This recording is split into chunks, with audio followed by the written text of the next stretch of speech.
네, 안녕하세요. 저희 한국 인터넷 거버넌스 포럼에 네, 약간 컨닝하고 있습니다. 세 번째 세 번째 세션이죠. 인터넷 거버넌스에서의 청년의 역할, 과제 그리고 방향. 저희 포럼에 참석해 주셔서 감사합니다. 저는 사회를 맡은 정일진이라고 합니다. 영상 콘텐츠 제작 및 메타버스를 좀 다루고 있고요. 최근에는 인공지능 생성 이미지들을 활용해서 영상에 사용을 하고 있습니다. 오늘 참석해 주신 이제 토론하실 분들 많이 이제 사전에 저희가 대화도 나누고 했었는데요. 다양한 청년분들이 참여를 했습니다. 저는 개인적으로 한국 인터넷 거버넌스 포럼 작년부터 참여를 했었는데 제가 작년에 메타버스를 좀 다루고 있었어요. 메타버스 콘텐츠랑 플랫폼을 활용해서 서비스를 만들고 기획을 하면서 우연히 이런 포럼에 참여해서 내가 현업에서 경험했던 얘기들을 이렇게 공론의 장에서 얘기할 수 있는 것만으로도 상당히 보람이 있었습니다. 그래서 올해도 제가 또 참여를 하게 됐고 같이 사회롭게 참석을 하게 됐습니다. 여러분도 오늘 많이 같이 만나서 서로 되게 좋은 의견들 많이 나눌 수 있으면 좋을 것 같습니다. 참석하신 청년분들 한 분씩 소개하시면서 지금 저희 주제인 한국 인터넷 거버넌스에 대한 그 각자의 사회에서의 경험과 본인이 생각하시는 과제 같은 것들 짧게 이렇게 먼저 얘기해 주시면 좋을 것 같습니다. 네, 한성철 부장님 참석해 주셨습니다. 네, 인사 부탁드리겠습니다.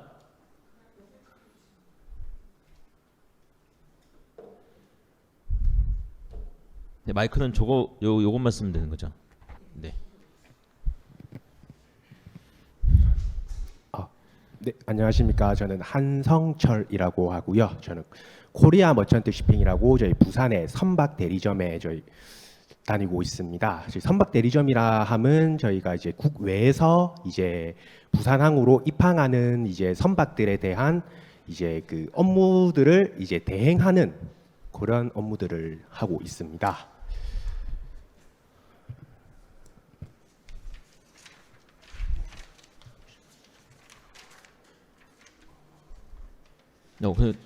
네네. 괜찮습니다. 천천히 하셔도 됩니다. 죄송합니다.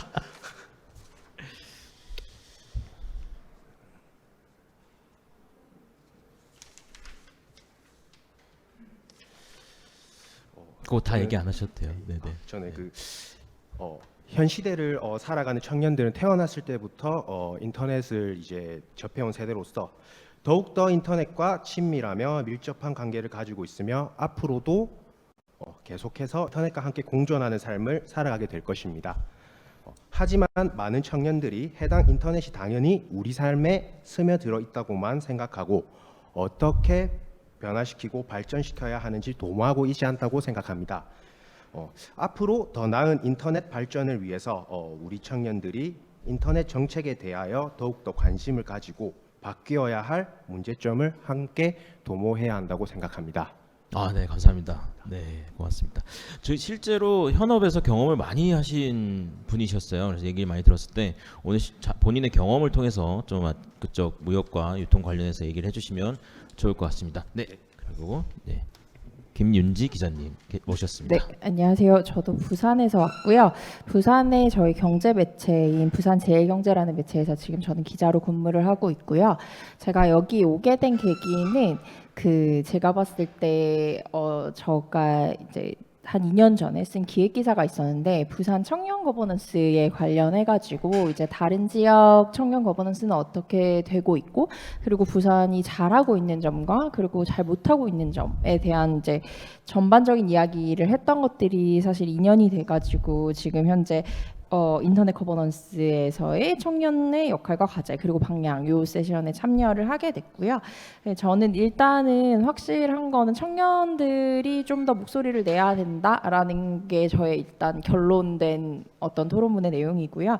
그거를 위해서 제가 이제 취재 과정을 통해서 뭐 취재했던 사람들의 이야기나 사례를 통해서 조금 뭔가 여러분들과 의견을 나누고 싶어가지고 네, 참여하게 됐습니다. 잘 부탁드립니다. 네, 고맙습니다. 네, 그다음 김지윤님. 네.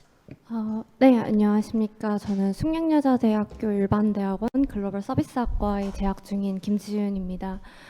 저는 2014년부터 이제 청소년 참여 기구를 시작으로 해서 현재는 이제 청년 참여 기구 그리고 정부위원회에서 이제 정책 결정 과정에 있어서의 청년 참여 영역을 주로 활동을 하고 있는 청년의 한 사람입니다.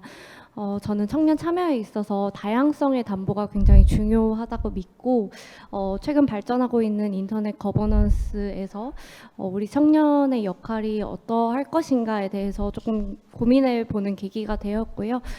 이따가 토론도 관련한 내용을 좀 전해드릴 예정입니다. 감사합니다. 고맙습니다. 네. 그리고 이현진님. 네, 안녕하세요. 저는 단국대학교에서 에너지공학을 전공하고 있는 대학생 이현진이라고 합니다. 저는 현재 아이디얼 이정표 프로젝트라고 하는 퍼스널 브랜드를 창립하여 다양한 전공을 가지고 있는 대학생들과 함께 자아실현 및 사회공헌의 목적으로 네트워크를 운영하고 있습니다. 또한 근 4년간 전국에 있는 초, 중, 고등학교에서 대학생 멘토링을 진행하면서 3천여 명 정도의 학생들과 소통하고 함께 꿈꾸며 활동하고 있습니다. 제가 이번 토론 세션에서 준비한 키워드는 바로 신세대인데요.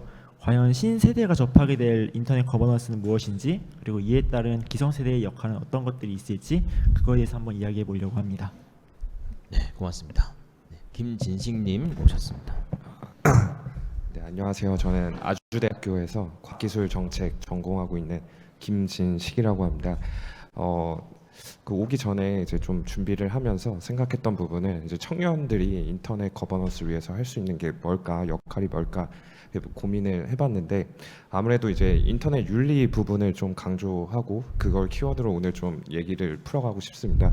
아무래도 또 청년들이 인터넷이 또 익숙하기도 하고요. 그 다음에 상대적으로 노인이라든지 어린이들보다는 또 이런 좀 명확한 윤리관을 좀 갖고 있다고 생각을 하거든요. 그래서 그런 부분에 있어서 최근 인터넷 윤리를 어떻게 잘 전파를 해서 어린이들 그리고 뭐 노인들 이렇게 좀 잘 교육이라고 해야 될까요? 그런 부분들을 보완할 수 있는 방법들을 좀 얘기를 나누고 싶습니다. 네, 고맙습니다. 박종민님 오셨습니다. 네, 안녕하세요. 저는 박종민이라고 합니다. 현재 정보통신산업진흥원이라는 기관에서 AI와 관련된 사업을 관리하고 있습니다. 정부기관에서 AI 사업과 관련돼서 이런저런 역할을 하면서 현업의 스타트업들이 어떤 고민을 가지고 있는지, 그리고 그 스타트업들 대부분 대표들이 청년들인데 그 부분들이 이 거버넌스와 같은 궤를 할 수 있을 거라 생각해서 그 부분에 대해서 이야기를 나누고 싶습니다. 감사합니다. 네, 고맙습니다. 네, 마지막으로 김채린님. 네, 안녕하세요. 저는 지금 서울대학교에서 사회학과를 전공하고 있는 학생이고요. 김채린이라고 합니다. 저는 오늘 청년의 입장으로서 좀 다양한 청년들이 인터넷을 사용하고 있고, 또 솔직하게는 왜 많은 청년들이 인터넷 거버넌스라는 주제에 관심이 없는지 그런 사용자로서의 이야기를 좀 나누고 싶어서 함께 하게 되었습니다. 감사합니다. 네, 고맙습니다.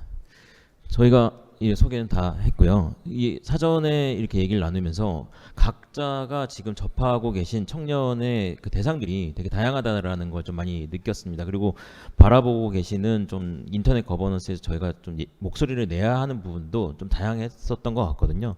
그래서 그런 부분에서 제가 좀 여쭤보면서 좀 토론을 시작해 보도록 하겠습니다.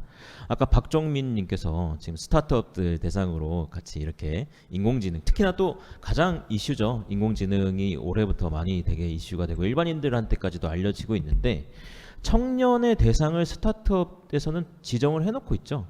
몇 세부터 몇 세까지 어떻게 되어 있나요? 법으로는 청년 기본법으로는 이제 18세에서 34세, 만 34세까지로 규정되어 있고, 정부 지원 사업에 들어가면 이제 보통 만 39세까지도 청년으로 이제 가산점을 주고 있는 기관들이 많습니다. 네, 그 대상이 실제로 정해져 있고 그분들이 지금 스타트업에서 많은 이제 정책 제안이라든지 그 정부 지원 사업들을 받기 위해서 많은 것들 아이디어들을 내놓고 있다 그랬는데, 저는 그 얘기 들으면서 그 대상들은 상당히 적극적인 대상이라고 생각이 들었어요. 이러한 정책이라든지 바로 이제 수혜를 받기도 하고 규제를 받기도 하는 대상이기도 하다 보니까 그래서 접하셨던 경험이라든지 어떤 의견이 있으셨는지 한번 좀 얘기를 더 들어보고 싶습니다. 네, 우선 저희 회사에서 그 관리하고 있는 사업 중에서 의료 관련된 사업들이 있습니다. 그런데 이 의료 관련돼서 사업을 그러니까 인공지능에서 가장 중요한 그 요소 두 가지가 있는데 데이터를 어떻게 확보하느냐 그리고 어떤 알고리즘을 짜느냐가 가장 중요합니다. 그런데 알고리즘 같은 경우는 사실 오픈 소스나 이런 것들을 위해 많이 나와 있기 때문에 조금은 확보하기 쉽다는 생각을 가지고 있는데 데이터와 같은 경우는 생각보다 확보하는 게 스타트업이나 이런 쪽에서 굉장히 어렵습니다. 그래서 제가 현업에 있으면서 이 스타트업들이 데이터를 조금 확보를 좀 편히 할 수 있게 풀어줄 수 있는 것들이 좀 필요하지 않나라고 생각을 하고 있습니다. 네, 고맙습니다. 그 관련해 가지고 지금 또 직접 현업에서 경험을 하고 계시는 한성철님께도 질문을 좀 드리고 싶은데요. 예, 사실 인공지능과 관련이 되어 있지는 않지만 예, 청년으로서 이제 산업을 하시거나 사업을 하시고 일을 하시면서 겪으시는 것들이라든지 아니면 제안하고 싶었던 것들이 혹시 있었을까요? 뭐 이제 아까 말씀드렸다시피 제가 지금 현재 하고 있는 이제 업무가 이제 그 외국에서 이제 부산항으로 입항하는 이제 선박의 이제 입출항을 이제 대리해서 이제 선박이 부산항에 입항하여 이제 화물 양적화 작업 또는 이제 뭐 선박의 유류 공급, 뭐 각국의 뭐 선원 교대 등의 업무를 이제 진행하고 출항시키는 업무를 하고 있습니다. 이제 오래 전에는 이제 국외에서 오는 선박들이 이제 국내에 입항하여 이제 위에서 이제 언급드린 작업을 하기까지 필요한 진행 소들을 이제 뭐 관세청 또는 뭐 법무부, 검역소 이제 이런 곳들에 이제 직접 수기로 이제 다 써가지고 이제 제출을 진행했기 때문에 업무에 대해 이제 굉장히 번거로움이 많았다고 합니다. 하지만 시간이 지나 인터넷의 발전으로 인하여 이제 필요한 진행 서류들의 제출을 이제 프리즘이라는 이제 그 프로그램으로 이제 신고 서비스 및 이제 그 유니패스 관세청 전송 시스템을 통하여 선박의 입출항 정보 및 각국에서 수입되는 화물 및 국내에서 국외로 수출되는 화물들의 정보를 이제 손쉽게 전송할 수 있게 되었으며 선박 자동 식별 장치 AIS를 통해 각국의 선박의 위치 및 선박이 이동해온 항로까지 이제 어플리케이션으로 간단히 파악하여 선박이 부산항에 입항하여 시행하는 작업 스케줄들도 이제 조금 더 원활하고 신속하게 진행되게끔 되었습니다. 근데 하지만 이제 이러한 시스템도 많은 시행착오를 겪고 발전해온 부분입니다. 처음에는 선박의 정보를 전송하는 부분에 대해서 이제 지정된 IP 및 PC를 통해서만 전송이 가능하였기 때문에 업무에 대하여 굉장히 불편한 부분이 많았습니다. 하지만 지금은 이러한 불편한 부분이 개선되어 입력한 정보가 기본적으로 데이터베이스에 저장되어 어디에서나 PC 및 모바일로도 접속하여 전송할 수 있게 되었습니다. 그리고 관세청에서는 신고 프로그램을 사용하는 업체들과의 간담회를 통하여 불편한 부분을 서로 논의하고 개선해 나가고 있습니다. 이처럼 해를 거듭할수록 해당 시스템들을 사용자가 편리하게 이용할 수 있도록 개선되어 국내 수출에 크게 영향을 끼치고 있습니다. 네, 우선은 여기까지 듣고요. 직접 일을 하셨던 분들의 얘기들도 있고 제가 봤던 대상 오늘 참석하신 분들 중에서 좀 알파 세대들 청년이라고 하기에는 아직 어린 친구들을 직접 만나시는 이현진님도 계셨습니다. 직접 저희가 이제 청년의 대상에 대해서 먼저 얘기를 하고 있다 보니까 어떤 분들을 만나고 계신지 좀 많이 먼저 얘기를 해주시면 좋겠습니다. 최근 MZ세대라는 신조어의 등장과 함께 세대 간의 표현이 이슈가 되고 있는데요. 우리가 최근에 익숙하게 듣고 있는 세대의 표현으로는 현재 사회를 이끌어 나가고 있는 세대인 기성세대와 그리고 2000년대부터 2010년대쯤에 이제 성인이 된 밀레니얼 세대 그리고 1990년대 중반부터 2000년대 초반까지를 이야기하는 Z세대가 바로 최근에 이슈되고 있는 세대들입니다. 그리고 최근에 또 한 가지의 세대가 더 이슈가 되고 있는데 바로 2010년부터 2024년까지 출생한 세대인 알파 세대가 바로 그 세대입니다. 알파 세대는 어렸을 때부터 기술적인 진보를 바탕으로 그런 것들을 경험하며 성장한 세대입니다. 그래서 유년기부터 스마트폰을 비롯한 디지털 기기를 활용하여 교육, 놀이 등 활동을 유튜브나 모바일 게임 등으로 참여한 세대입니다. 제가 몇 달 전 부산에 있는 모 중학교에서 대학생 멘토링을 진행한 적이 있었는데 당시 놀랐던 점 중에 하나는 중학생 모두에게 태블릿 PC를 지원해주고 교실 한켠에 공용 충전 자치가 있다는 것을 제가 보면서 세대가 많이 변하고 있구나라는 걸 실감했습니다.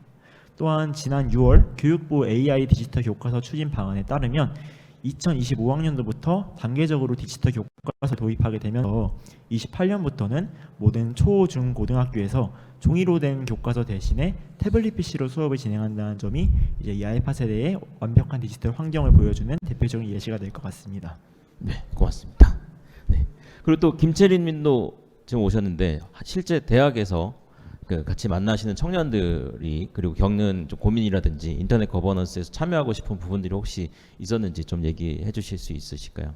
네, 방금 말씀해주신 알파 세대는 아무래도 훨씬 더 디지털 네이티브의 성격을 많이 띠고 있는 세대인 것 같은데 제 나이대의 청년 세대들은 그렇지는 않지만 대학이나 중고등학교 과정을 거치면서 디지털 기술들의 발전을 함께 배워온 세대이기도 하면서도 한편으로는 또 지금 막 태어나거나 이제 막 어린 세대들에 비해서는 또 그런 디지털 기술이 부족한 게 아닌가 하는 불안감을 같이 느끼고 있는 세대인 것 같습니다. 그래서 대학에서도 최근 저희 대학을 예시로 들어만 봐도 저는 2018년에 입학을 했는데 입학할 때 당시에는 빅데이터나 아니면 이런 디지털 기술에 대한 과정들이 많이 개설되어 있지 않은 상태였는데 최근 1, 2년 사이에 이제 이런 새로운 프로그램들도 개설되고 또 학생들도 굉장히 많은 관심을 가지고 좀 참여를 하고 있는 상황이어서 이게 더 이상 어떤 전공 구분과 상관없이 이런 기술에 대한 필요들을 대학생들도 많이 느끼고 있고 또 이것이 실제 실무 경험에서도 큰 자산으로 여겨지고 있기 때문에 아무래도 그런 거에 대한 관심이 있는 와중에 또 제가 원래 전공은 이제 사회학과인데 이런 식으로 어릴 때부터 이런 디지털 기술이나 아니면 그런 좀 이과적인 지식에 대한 기반이 없는 학생들 같은 경우에는 오히려 이런 기술적인 지식이 없다는 거에 대한 불안감을 좀 호소하고 있는 상황이기도 해서 일반적으로 청년이라고 생각하면 굉장히 비슷한 수준의 디지털 기기 아니면 기술에 대한 관심도 아니면 지식을 가지고 있을 거라고 생각하시는 경우도 많은 것 같은데 일상적으로 얘기하고 우리가 인지하는 것과 좀 다르게 현실에서는 굉장히 다양한 층위의 관심도 그리고 지식 수준이 있다는 걸 조금 생각하면서 같이 논의를 하면 좀 도움이 될 것 같습니다. 좋습니다. 그와 관련돼서 김지윤님께서는 정책을 이렇게 같이 마련해서 청년들과 만드는 작업을 하셨다고 들었습니다. 그때 이제 어떻게 보면은 좀 다양한 의견들을 많이 못 얻었던 부분들에서 좀 얘기를 해주셨는데 방금 채리님이 얘기해 주셨던 것처럼 지금 빨리 변화하는 이 시점에서 어떻게 저희가 다양한 청년들의 대상이라든지 상황들을 어떻게 할 수 있는지 좀 의견을 좀 생각해 나눠주시면 좋겠습니다. 저는 사실 어디서부터 설명을 드리는 게 좋을까 하지만 저희가 이제 청년을 상상을 해봤을 때 청년의 이미지를 상상을 해봤을 때 뭐 여자든 남자든 되게 제각각으로 떠올리시겠지만 대부분 많이 떠올리시는 모습은 20대 수도권 거주자 4년제 대학 졸업자일 가능성이 높다고 생각을 합니다. 여러분들께서는 이 이야기를 듣고 뭐 주변에 많이 보이는 청년의 모습이 그러하니까 그래서 그런 거겠지라고 많이들 생각을 하시겠지만 통계를 살펴보면 실제 이러한 청년의 비율은 전체 청년 인구의 3분의 1조차도 되지 않는 실정입니다.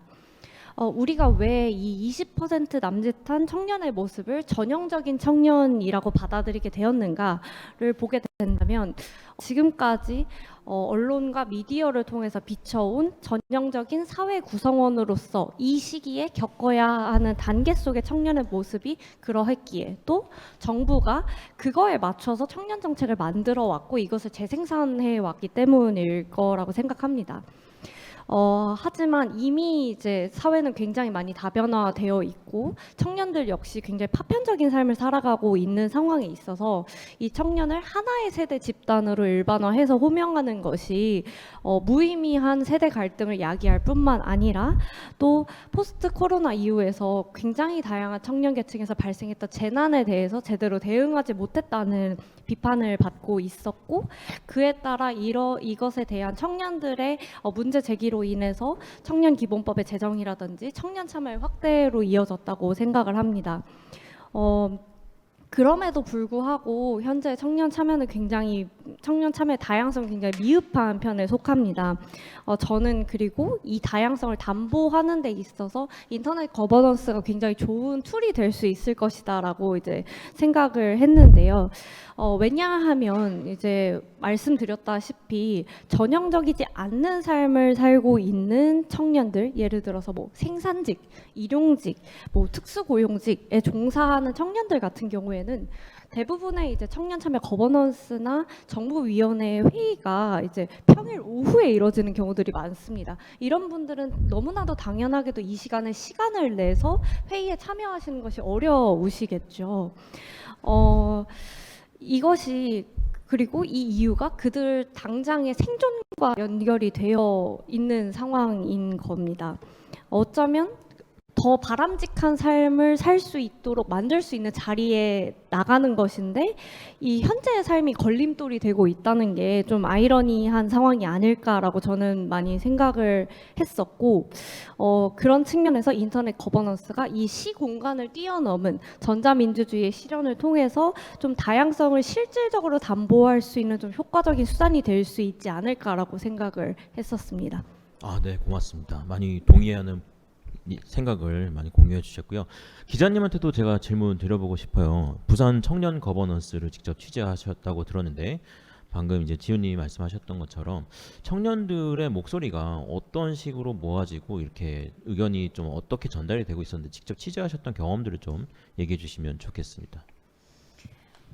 일단은 뭐 이 인터넷 거버넌스나 이제 청년 거버넌스나 그 거버넌스의 개념이 비슷한 것 같아요. 일단은 아직은 부산은 관을 주도로 중심으로 그런 네트워크 행사가 이제 결정이 되면 거기에 이제 관심이 있는 청년들이 모이게 되고요. 그리고 거기에서 다양한 그 청년들이 자기가 관심이 있는 분과로 또 이렇게 뭐 나누더라고요. 뭐 예를 들어서 취미 활동 분야, 아니면 주거 분야, 아니면은 뭐 금융 분야, 뭐 이런 식으로 해서 좀 약간 세분화시켜서 나눈 다음에 그 안에서 조별의 토의와 워크숍 등을 거치고, 그리고 그 전문 퍼실리테이터라는 분들의 좀 도움을 받아서 이거를 만약에 정책화를 한다고 하면은 뭐 어떤 방법으로 정책화가 될 수 있는지, 그리고 어떤 그런 뭐 언어와 그거를 이렇게 통해서 이제 정리가 돼야 될지를 정리해서 이제 항상 뭐 한 1년이면은 1년 동안에 그걸 마무리할 때 그거를 발표를 해서 이제 만들어낸 관에 이런 걸 해달라 제안하는 식으로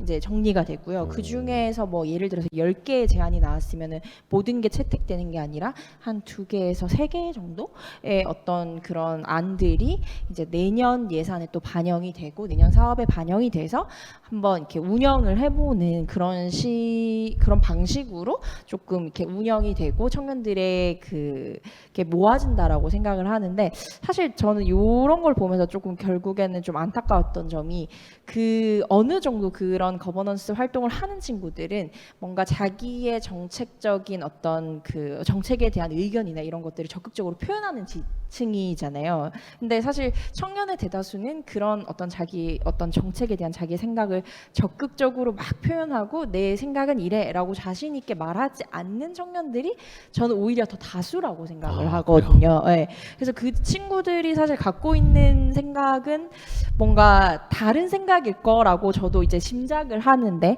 그럼 그 친구들의 목소리는 사실 정작 필요한데 정책에서 빠질 수밖에 없다라는 약간 안타까움이 있는 부분이 저는 제가 취재하면서 느껴진 바였고요. 아마 이런 부분은 제가 느끼기에 부산이나 이제 서울이나 다른 지역도 다 그런 비슷한 어떤 모델로 청년 거버넌스를 이뤄가기 때문에 그런 한계가 조금 있지 않나라는 생각은 듭니다. 네.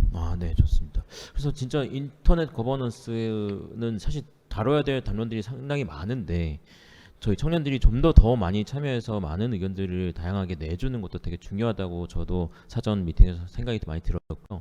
실제로 저희 김진식 박사과정 연구하시는 김진식님은 정책 연구를 하시잖아요. 예. 그죠? 어떻게 이제 정책 연구를 하시고 이런 것들을 반영을 하려고 하시는지 본인의 지금 하시는 분야에서 네. 좀 경험을 공유해 주시면 좋을 것 같습니다. 예, 사실 인터넷 거버넌스라는 주제 자체가 굉장히 광범위합니다. 여기서 어떻게 또 나누냐, 또 이런 것도 있고요. 또 인터넷이라는 세상을 어떤 하드웨어로 또 접근을 하느냐. 사실 저희 청년 같은 경우에는 뭐 데스크탑이나 랩탑으로 인터넷 연결하는 게 더 편하죠. 근데 반면에 이제 뭐 2007년에 이제 아이폰이 처음 나왔으니까 그때 이후에 이제 태어난 학생들 아니면은 그 2000년대 초반 학생들은 또 요 그 아이폰이라든지 스마트폰이라든지 아니면 태블릿 PC라든지 이런 거를 또 하드웨어를 활용하는 게 더 편하게 느껴집니다.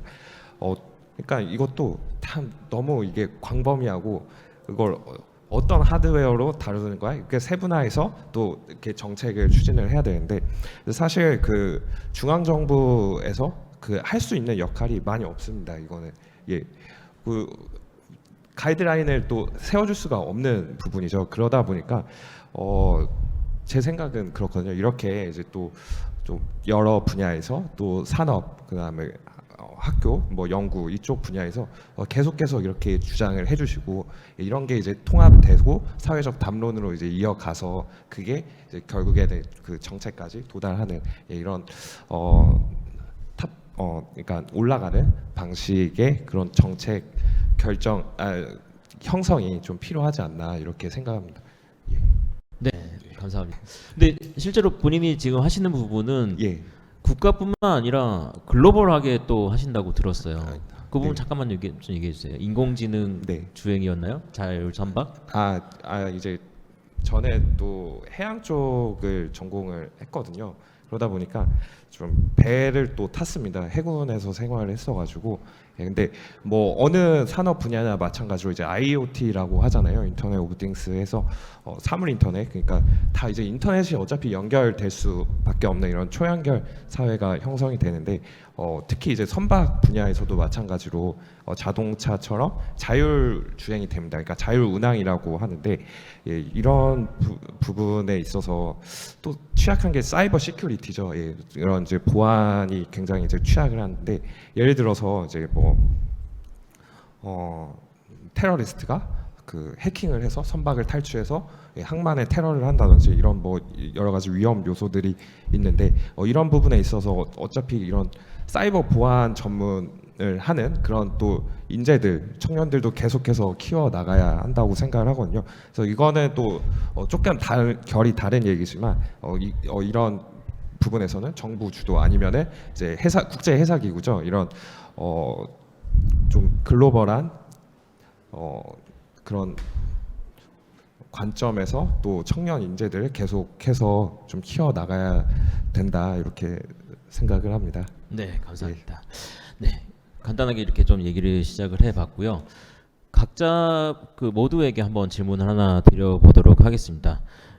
개인이자 청년의 한 인원으로서 좀 인터넷 거버넌스 내가 경험하고 있는 부분에서 어떤 부분에서 정책을 좀 제안하거나 좀 아쉬웠거나 불편했던 부분들 본인의 얘기도 좋고 아니면 주변에서의 들었던 얘기들을 대표해서 얘기해 주셔도 좋을 것 같습니다. 체린님부터 한번 어떤 부분에서 가장 관심을 갖고 이 얘기를 나누셨는지 해주시면 좋을 것 같습니다. 아무래도 이제 좀 아까도 다양한 청년들이 있다는 말씀을 드렸는데요. 그 중에서 좀 가장 집중해서 말씀드리고 싶은 건 사실 이제 인터넷이라는 공간에서 청년들이 자유롭게 의견을 소통하고 있는 것이 사실이기는 하지만 어떤 경험을 했냐에 따라서 그 요구가 굉장히 달라질 수 있다는 걸 일상생활에서 좀 많이 느끼는 것 같아요. 예를 들어서 어떤 의견을 인터넷 공간에서 말했는데 그 의견이 검열당했다고 느끼는 경험이 있는 친구들의 경우에는 이제 그런 경우에는 훨씬 더 표현의 자유에 관심이 많은 경우가 많고 그런 것들을 좀 더 제도적으로 강하게 보호했으면 좋겠다라고 이야기하는 사람들이 있는 반면 자신의 뭔가 사진이 도용되었다던가 아니면 자신의 개인정보가 유출된 경험이 있는 경우에는 훨씬 더 정부가 좀 더 개입하고 그런 인터넷 공간에 대한 규제가 더 필요하다라고 주장하는 경우도 있는 것 같아요. 그래서 사실 어떻게 보면 둘이 굉장히 상반된 요구를 하고 있는 거잖아요. 그런데 청년으로서 인터넷 공간에서 하는 경험이 굉장히 다양할 수 있기 때문에 이런 식으로 좀 어떤 청년들은 이런 요구를 할 거야. 가령 청년들은 훨씬 더 인터넷 공간을 자유롭게 이용하고만 싶어 할 거야. 라는 식의 좀 추측은 어려운, 좀 잘못된 경우가 많이 있는 것 같다는 말씀을 좀 드리고 싶고요. 그런 의미에서 아까도 이제 수도권 이대 청년들의 요구에 훨씬 더 사람들이 관심을 많이 가지게 된다고 말씀해 주셨는데, 그런 측면에서 청년들도 각자가 속해 있는 배경에 따라서 인터넷 공간을 다르게 경험하고 있다. 그런 측면에서 특히 요즘 제가 느끼기에는 표현의 자유 그리고 인터넷 공간에 대한 규제라는 이 두 가지 이슈가 경험에 따라 좀 다르게 표출되고 있는 것 같다는 말씀을 드리고 싶습니다. 아, 네. 저도 들으면서 제가 보는 관점에서만 생각하는 거 아닌지 이렇게 약간 돌아보면서 듣게 됐습니다. 네, 박종민님 이렇게 쭉 이렇게 한 번씩 다 발언하도록 하겠습니다. 네. 아, 네.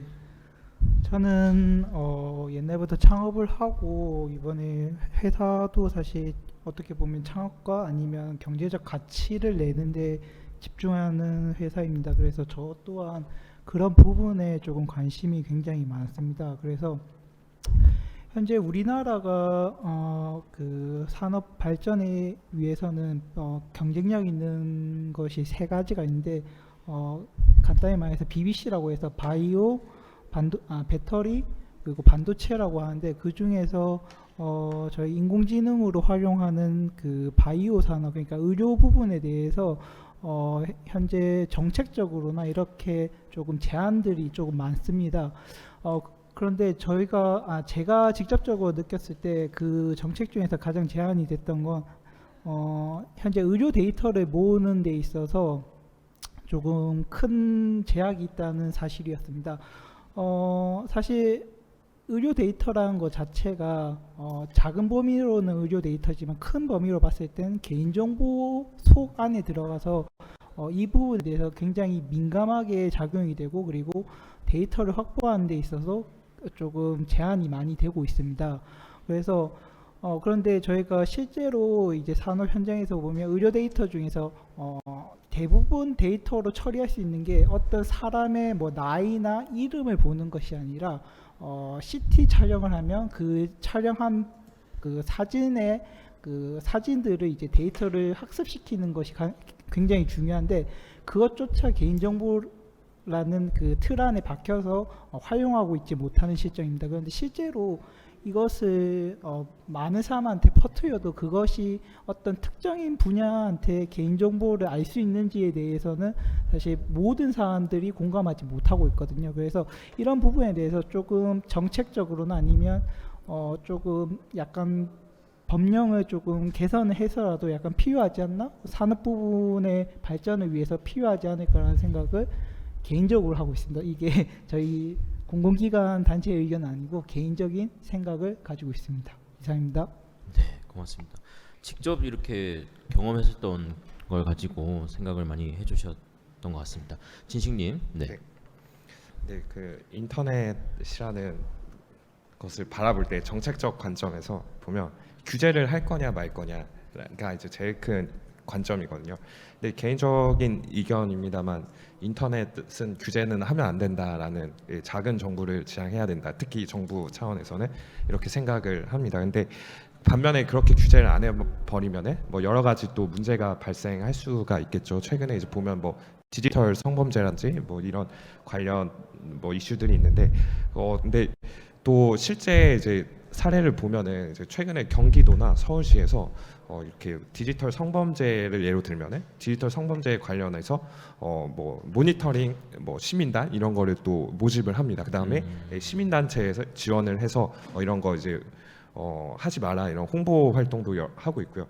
그런 부분에 있어서 이게 좋은 좀 선례가 될 수 있는데, 그러니까 직접 이렇게 관여하고 규제하기보다는 어떤 이제 자정이 필요한 상황이라고 하면은 시민단체 그리고 이제 일반 시민이 참여할 수 있도록 유도하는 정도로 이렇게 접근을 해야 되지 않나 이런 생각을 좀 갖고 있습니다. 네, 고맙습니다. 네, 그리고 현진님. 네, 저는 좀 거시적인 관점에서 보게 되면은 현재 인터넷 거버넌스를 받아들이는 앞으로의 세대는 과연 어떻게 받아들일 것인가에 대해서 생각을 해보았습니다. 앞으로의 세대는 제가 다양한 중고등학교에서 학생들과 소통하면서 이제 그 친구들이 어떻게 쉬고 어떻게 여가 활동을 지내고 어떻게 공부하는지를 지켜본 결과 유행에 정말 민감하고 빠르게 적응한다는 특징이 있습니다. 그리고 다소 수용적인 성향을 가지고 있다라고 볼 수가 있는데 이 말뜻은 이상적이지 못한 컨텐츠를 불건전한 컨텐츠를 올바르게 판단하지 못하고 온전히 수용할 가능성이 다분하다라는 것을 의미하고 있습니다. 따라서 다음 세대를 위해서 과연 우리 기성세대들이 어떤 역할을 해야 될까 고민하던 중에 인터넷 거버넌스라는 게 어떤 역할을 할지 좀 생각을 해보게 되었습니다. 앞으로의 세대에게 있어서 인터넷 거버넌스는 지금 당장은 목소리를 내고 함께 참여하면서 만들어갈 수는 없습니다. 그렇기 때문에 지금 당장은 기성세대가 만들고 있는 인터넷 거버넌스를 따르며 성장해야 되는 세상입니다. 그래서 알파 세대의 인터넷 거버넌스는 인터넷을 사용하는 사람들에게 정말 중요한 매뉴얼이자 통념이 될 수 있고 나아가 신념까지 될 수 있는 상황이기 때문에 그렇기 때문에 청년으로서의 이 인터넷 거버넌스에 대한 집중도라든지 주목도가 더 필요하다고 생각합니다. 네, 고맙습니다. 책임감까지 느껴지는 말씀 감사합니다. 네, 김지훈님. 네,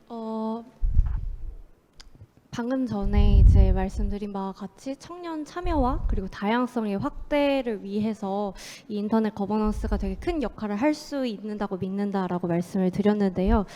저희 정부 기조 역시도 이 청년 참여를 확대하기 위해서 뭐 가장 유명한 국민권익위의 국민신문고라든지 국민생각함이라든지 또 정부 시민사회 소통 플랫폼인 시민통통과 같은 굉장히 다양한 인터넷 거버넌스들이 설치되고 운영이 실제로 되고 있습니다.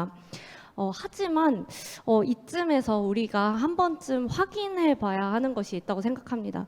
과연 그 늘어난 외연만큼이나 내실 역시도 담보가 되었는가입니다. 뉴스를 보면 하루에도 여러 정부 부처에 무수하게 많은 참여 플랫폼들이 생겨나고 존재합니다. 갑자기 어느 날 어떤 홈페이지를 만드신다, 포털을 만드신다라는 식의 보도자료들이 쏟아지고 있고요. 하지만 우리 청년들이 다 그 존재를 알고 있나요? 그리고 또 실제로 이용을 하고 있을까요?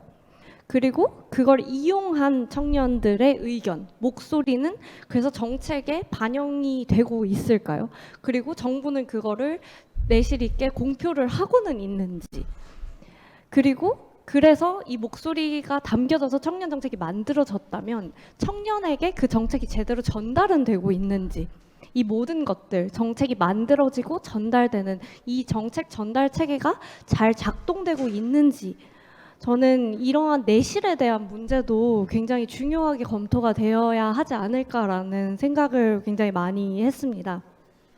물론 이제 청년 세대와 인터넷이 함께 성장해 오면서 대한민국 청년에 있어서 인터넷은 굉장히 익숙하고 친근한 매체이기는 합니다.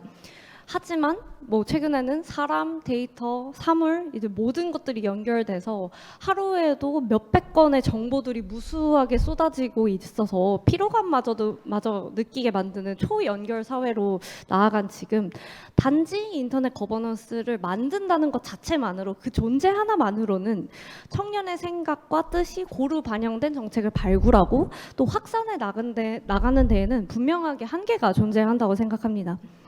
그러한 측면에 있어서 다양한 직업군을 가진 다양한 환경을 겪은 청년층의 목소리를 고루 듣고 그리고 이들이 실제 생활에서 겪고 있는 현재의 거버넌스의 한계들을 좀 면밀하게 검토를 하고 정책 전달 체계에 내실 있게 반영하고자 하는 노력이 반드시 수반되어야 한다고 생각합니다. 이거는 청년이 단순히 정책 결정 과정에 참여하는 것을 넘어서서 정책의 평가와 그리고 환류 과정에 개입함으로써 청년 정책의 지속 가능한 발전에 기여해야 함을 의미합니다. 또 이제 최근에 1인 가구가 굉장히 많이 증가를 하면서 뭐 고독사 방지 대책이라든지 되게 사회적 소외계층을 위한 정책에 대한 관심이 높아지고 있는데요.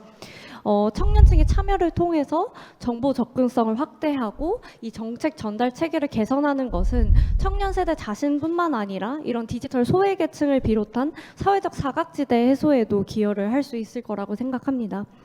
앞으로 우리 정책은 더 많은 이해관계자의 목소리를 듣고 포괄하는 방향으로 발전해 나갈 것이고, 이러한 기조 속에서 청년이 단순히 정책의 수혜자를 넘어서서 이제 국정 운영의 동반자로 성장하고 있는데요.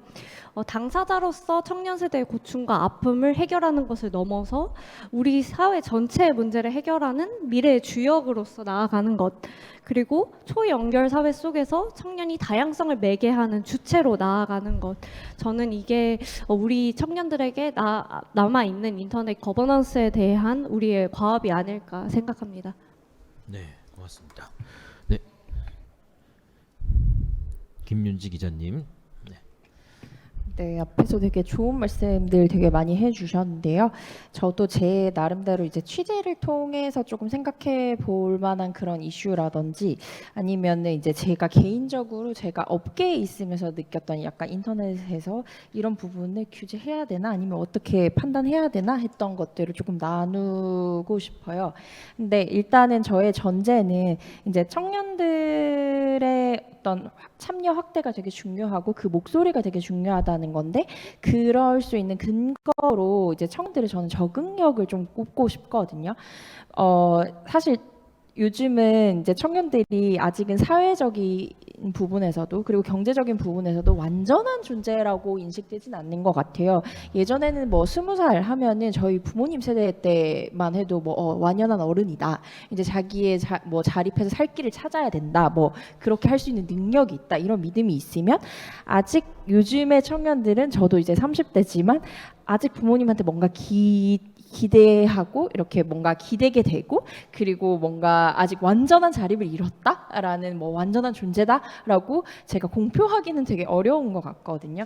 그래서 근데 저뿐만이 사실 아닌 것 같아요. 얘기를 다 나눠보면은, 청년층들을 만나보면은 뭔가 사회에 진출을 하긴 했는데 그 사회의 구성원으로서 내가 확실하게 자리 잡았다 말하기가 좀 힘들다라는 반응이 더 많았던 것 같습니다. 뭐 근데 사실 이런 부분에 대해서는 우리의 부모 세대 분들도 공감을 하고 있는 편이신 것 같거든요. 옛날에 나 때는 뭐 열심히 일을 하면 집 사고 돈 벌고 결혼하고 아이 낳고 잘 살 수 있는데, 뭐 지금의 청년들은 솔직하게 그건 어렵다라고 인정을 하는 부분이고, 그리고 또 이제 일자리를 구하는 게 저희가 진짜 쉽지 않잖아요. 그리고 돈을 모아서 살아가는 것도 뭐 소비가 되게 촉진되는 사회에서 쉽지는 않은 것 같아요. 그렇지만 저는 이렇게 좀 불완전한 청년의 존재지만 솔직함과 어떤 그 적응력이 우리 청년들의 정체성으로 조금 인정돼야 되지 않나라는 생각을 좀 하게 되거든요. 뭐 예를 들자면은, 처음에는 이제 자기의 일상, 그다음에 솔직한 감정을 그 인터넷 공간의 하나의 사례인 SNS에 막 공유를 하다 보니까 뭐 그거에 반응하는 사람들이 많이 생기죠. 그래서 그 반응하는 사람들이 우리가 말하는 팔로워인데, 그 팔로워가 많이 생기다 보니까 우리가 인플루언서라는 새로운 직업이 탄생하기도 했잖아요. 그래서 뭐 그분들은 그 인플루언서가 이제는 직업으로 사실 인정받기도 하고 수익까지 낼 수 있는 그런 진짜 우리가 말하는 직업이라고 할 수 있다고 생각을 하거든요. 그래서 저는 이런 부분을 봤을 때 이제 청년들이 적응력을 정말 뛰어나게 가지고 있다라는 그 얘기를 가지고 이제 조금 이 우리가 인터넷을 툴로서 이제 우리의 삶의 방식을 개척하는 툴로서 그 이용을 하고 있는데, 뭐 이거에서 이제 조금 약간 이슈되는 부분이 어떤 부분일지에 대해서 조금 얘기를 해볼게요. 저는 사실 최근에 언론 보도를 보면서, 저도 언론을 많이 소비를 하는 언론인이니까 그 어떤 게 되게 재밌었냐면, 메타버스라는 인터넷 소통 공간에 그 아바타를 터치하거나 뭔가 아바타에 이제 뭔가 만짐을 시도하는 그런 성폭력 문제에 관한 이슈가 사실 있기도 했었어요. 그래서 어떤 의원님이 성폭력 범죄 처벌법을 개정안을 발의를 했거든요. 그래서 가상세계에서 성적 행위를 한 사람에 대해서 징역과 벌금을 처할 수 있다, 이런 규정을 내기도 했어요. 근데 제가 생각을 해보고, 그리고 제 주위의 청년들한테 이 기사를 보여주면서 얘기를 해봤거든요. 근데 뭐 우리는 메타버스에서의 성폭력을 기존의 그 형사처벌 방식으로 대응하는 걸 원하냐라고 했을 때 청년들은 사실 조금 웃긴 일 아닌가? 약간 이해가 안 된다. 이런 반응들이 더 많았거든요. 그래서 왜 이 청년들의 사실 응답이 오히려 더 지금 메타버스를 소비하는 주 소비층에서의 여론일 텐데 그게 아니라 그 의원님이 발의한 형사처벌이라는 대안이 나왔을까라고 생각을 해보면 메타버스를 가장 많이 활용하는 청년 당사자층의 목소리가 충분히 결국에는 전달되지 못했다라는 결론에 저는 이르게 되더라고요. 그래서 그런 부분에서 이제 좀 청년들이 적응력을 가지고 이 의견을 낼 수 있는 능력이 되게 충분한 어떤 주체로서 얘기를 많이 해야 되지 않을까라는 생각이 들었고요. 그리고 가짜 뉴스 요새 이슈가 되죠. 그것도 마찬가지인 것 같아요. 사실 저희 회사에서도 어떤 얘기를 되게 많이 하냐면 여러 기관에서 보도 자료를 매일 하루에도 한 진짜 뭐 많이 받을 때는 100건 이상씩 이렇게 막 받게 되는 것 같아요. 근데 그런 것들을 이제 저희가 기자로서 이제 재가공해서 이제 보도를 하게 되는데 거기에 우리가 지금 인터넷에서 되게 막 이슈가 되는 그런 챗 GPT나 AI라는 어떤 그 기술을 접목을 해서 이렇게 좀 편하게 그리고 좀 인력을 조금 좀 어떤 리소스를 조금 뭐라 그래야 되지 덜 낭비하게 이렇게 하자라는 얘기가 있었어요. 근데 저가 아직 구식인지는 사실 잘 모르겠는데 챗 GPT와 AI의 가장 큰 단점은 그 팩트 체크라는 기능이 과연 수행할 수 있느냐에 대한 얘기가 나오는 것 같아요. 저는 제가 기자로서 사실 제일 정확한 건 기관 사람들이 자기 기관의 소식을 더 먼저 알고 그거에 의미를 부여하고 그다음에 그런 소식을 알리는 건 맞지만 그게 과연 정말 그 정도의 의미를 가지고 있고 그리고 이 사람이 말한 것들이 보도하자고 보낸 그 보도 자료의 내용들이 전부 다 사실이는 크로스 체크가 되어야 되는 부분이라고 생각을 하거든요. 그래서 언론사의 타이틀을 달고 그 기사가 나갔을 때는 어느 독자가 봐도 아 그래 이거는 사실이야 라는 이견이 없어야 된다고 생각을 하는데 사실 챗GPT나 AI를 쓴다고 해서 이런 팩트체크 기능이 걸러질까에 대해서는 저는 항상 그런 고민이 있고 그리고 그게 안 되기 때문에 여전히 자동화가 있지만 이 우리 언론계 분야에서는 기자의 역할이 있다라는 생각을 저는 개인적으로 하고 있습니다. 그래서 솔직히 뭐 이런 챗GPT 관련해 가지고 이제 가짜 뉴스 생산도 이슈가 되고 하기 때문에 오히려 이럴수록 팩트체크에 대한 뭐 독자들의 니즈는 더 커진다라고 생각을 하거든요. 근데 이런 부분도 또 보면은 사실 갓 대학을 졸업해서 이제 언론 윤리를 배우신 뭐 그런 그 우리 그 말하는 그런 뭐라 해야 되지 막내 기자님들을 보면 그런 청년 기자님들은 되게 고민을 많이 해요. 그럼 과연 이제 그런 기술들이 나오는데 우리와 그다음에 그런 기술 기자와 기술에 기반한 그 AI나 챗 GPT를 이용한 기사와 우리의 기사는 뭐가 다를까 이런 거를 되게 고민을 많이 하는 부분이 있습니다.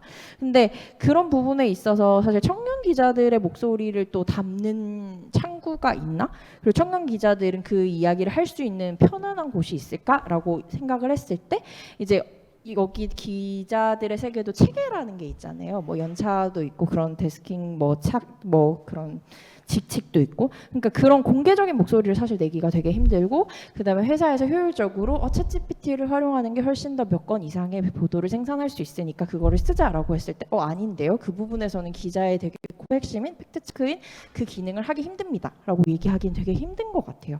그래서 이렇게 좀 청년의 목소리들이 순환이 원활하게 되냐라고 했을 때 저는 아까 말씀하셨지만 지윤님이 뭐 플랫폼은 진짜 많지만 사실 이것들을 되게 뭔가 종합해가지고 정말 공개적으로 이야기를 할 수 있는 그런 게 있나라는 생각이 들고요. 근데 그런 의미에서 사실 지금 현재 우리가 하고 있는 이런 뉴스 세션 같은 역할이 좀 크다라는 생각이 들어요.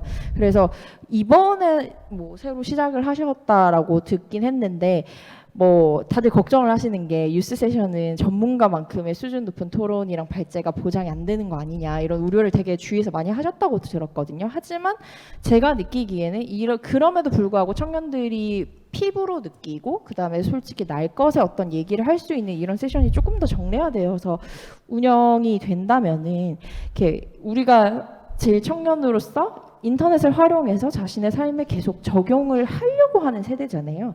그런 적극적인 의지가 있는 세대가 저는 불편함도 더 빨리 느끼고 그리고 또 문제점도 더 빨리 찾을 수 있다고 생각을 하거든요. 그래서 그런 부분에 대해서 이런 자리들이 좀 마련이 많이 됐으면 좋겠다. 그런 플랫폼이라는 형태가 맞는지 사실 잘 모르겠지만 네, 이런 자리가 많이 마련되고 그리고 그런 것들이 진짜 정책까지 이어지는 어떤 그런 원활한 스트림이 이루어졌으면 좋겠다라는 생각을 좀 해봤습니다. 네, 감사합니다. 확실히 아까 체리님이 말씀하셨던 경험한 거에 따라서 얘기하는 게 또 다르다고 했는데 정말 많은 경험으로 얘기를 해주셔서 네, 공감이 많이 됐습니다. 네, 성철님. 네. 인터넷과 이제 관련해서 뭐 청년들은 사실 훌륭한 사용자라고 할 수는 있지만 이제 훌륭한 전문가라고는 볼 수는 없습니다. 그래서 체계적 역량을 개발할 수 있는 교육 시스템이 도입되어야 된다고 생각합니다. 국내 주요 대학 및 대학원에서는 인터넷과 관련된 기술 정책, 협력 관련 강좌들을 크게 컴퓨터공학, 정치외교학, 언론 정보학, 사이버 보안학과 혹은 정보보호대학원과 같은 전문 정책 대학원에서 집중적으로 다루고 있습니다. 이와 같은 관련된 학과에만 국한될 것이 아니라 다른 모든 학과에서도 인터넷과 관련된 기술, 정책 그리고 인터넷 거버넌스에 대하여 지식을 습득할 수 있는 기회를 주어야 한다고 생각합니다. 아울러 대학을 진학하지 않은 청년들에게도 정부 또는 각 관계 기관에서 지원하여 배움과 지식을 원하는 청년들에게 동등하게 기회를 주어 청년들에게 인터넷 거버넌스에 대한 교육과 인식을 높이는 것이 중요하다고 생각합니다. 아울러 저도 이제 메타버스에 대해서 좀 관심이 많은데 실질적으로 이제 초기 메타버스는 게임 및 개인 미니 홈페이지 등을 토대로 발전하였기 때문에 메타버스 주 이용 연령층의 청년층들이 많습니다. 하지만 관련 정책에 대해 가지고 이제 수렴 및 결정하는 것은 결국 주 이용 연령층이 아닌 중년층인 부분입니다. 실질적으로 이용하는 청년 연령층의 의견을 적극 수렴 및 개선하여야 앞으로 이제 나아가야 할 부분을 확실히 짚어나갈 수 있다고 생각합니다. 네, 고맙습니다. 지금 얘기를 들으면서 지금 저희가 얘기하는 이제 인터넷 거버넌스를 경험하는 청년들이 현재 시점이 상당히 중요하다라는 생각이 들었습니다. 제가 한 3년 전부터 얘기를 들었나요? 지금 이제 현지님이 경험하시는 알파 세대들은 인터넷을 모를 수도 있다고. 컴퓨터를 모른대요. What is the computer? 이런 광고가 실제 애플 광고에 떴었어요. 타블릿을 하고 있었죠. 그런 친구들은 아예 디지털 네이티브라고도 부르기도 한다고 하더라고요. 그래서 저희 지금 이 시대의 청년의 역할이 상당히 중요하기도 하고, 그리고 아까 체리님이 이야기했던 그 경험에 따라서 다양하게 또 생각하는 거나 범위도 너무 다른 것도 같고, 다양성에 대한 부분도 많이 필요하면서 어떻게 이런 목소리들을 다 들을 수 있을까? 근데 사실 누구의 목소리는 되게 강하고 어떤 분들은 메타버스를 경험도 안 해봐서 이 정책이 왜 중요한지도 몰라요. 그죠? 그래서 되게 파편화되어 있고 하나의 의견을 모으기도 쉽지 않은 지금 현재인 것 같다라는 생각이 들었거든요. 그리고 다른 세대 또 저희 윗세대나 알파 세대들한테 공감을 주기에는 별로 관심이 없을 수도 있고요. 그죠? 그래서 되게 외롭다라는 생각이 많이 들었습니다. 우리 체리님 직접 같이 학교에서 학우들이나 다른 분들을 만나면서 이 관심이 좀 있나요? 인터넷 거버넌스로서 이제 정책을 참여하고 싶어하거나 사실 이런 그 되게 정책 포럼이라든지 이런 많이 있다고 하시는데 혹시 접해 보신 적이 있으신지?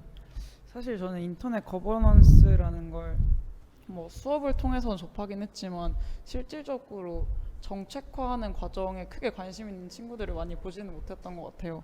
제가 지금 공부하고 있는 분야가 인공지능을 활용해서 이제 비즈니스에서 어떻게 그걸 활용할 것인지 이런 분야를 공부하고 있어서 관련된 공부를 하고 그리고 연구를 하고 그걸 내가 어떻게 실무에서 활용할지를 고민하는 친구들은 많지만 내가 느낀 불편함을 분명히 어떤 인터넷을 활용하는 과정에서 불편함을 느끼고 있고 그걸 공유하고 있긴 하지만 그걸 정책적으로 해결해야 한다라고 생각하는 친구들은 많진 않은 것 같아요.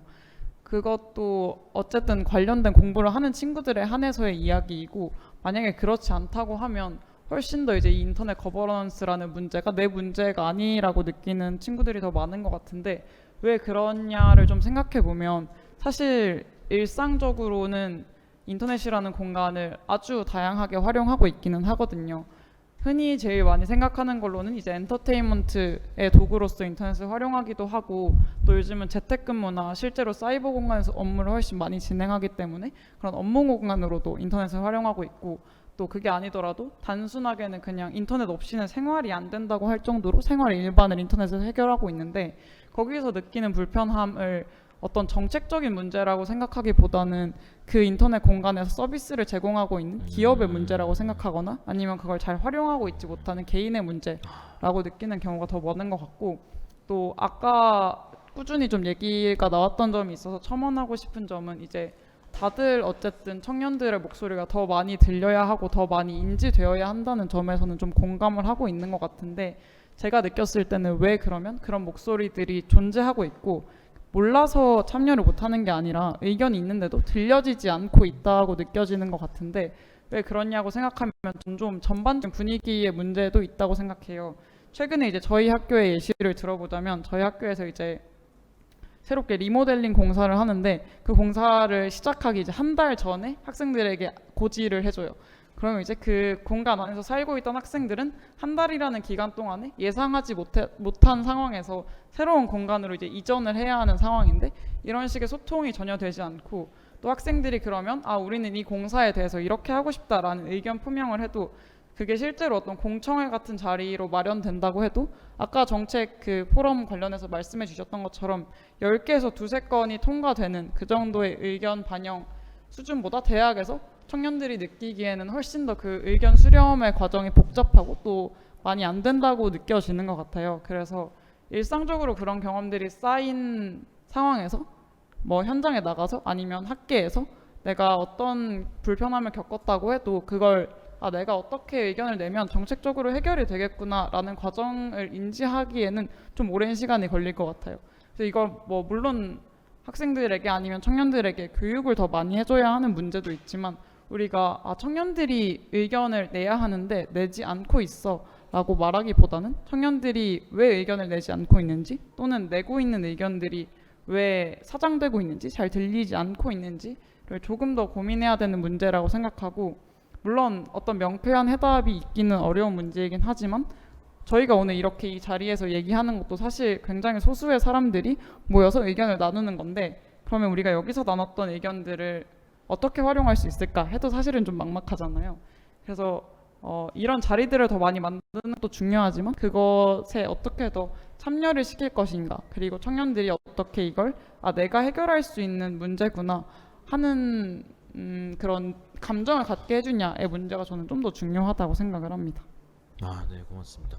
들으면서 생각이 든 게 사실 인터넷 거버넌스의 그럼 이 주체나 힘이라고 해야 될까요? 권력?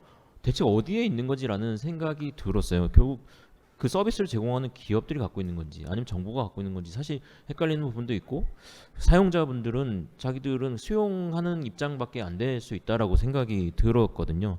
근데 제가 이제 현진님이랑 이제 사전에 얘기하면서 들었던 거는 어떤 한 플랫폼 내에서 커뮤니티 안에서의 좀 활동들을 하고 계시다고 들었는데 사실 댓글도 많이 받고 욕도 많이 먹으면서도 본인이 직접 욕 먹는 역할을 하시면서 이렇게 커뮤니티 활동으로 새로운 방법들을 정책 제안이 아니라 직접 이렇게 바꿔가려고 노력하셨다고 들었는데 그것도 하나의 행동이 될 수 있다고 생각이 들거든요. 어떤 사례였는지 한번 잠깐 공유 좀 부탁드려도 될까요?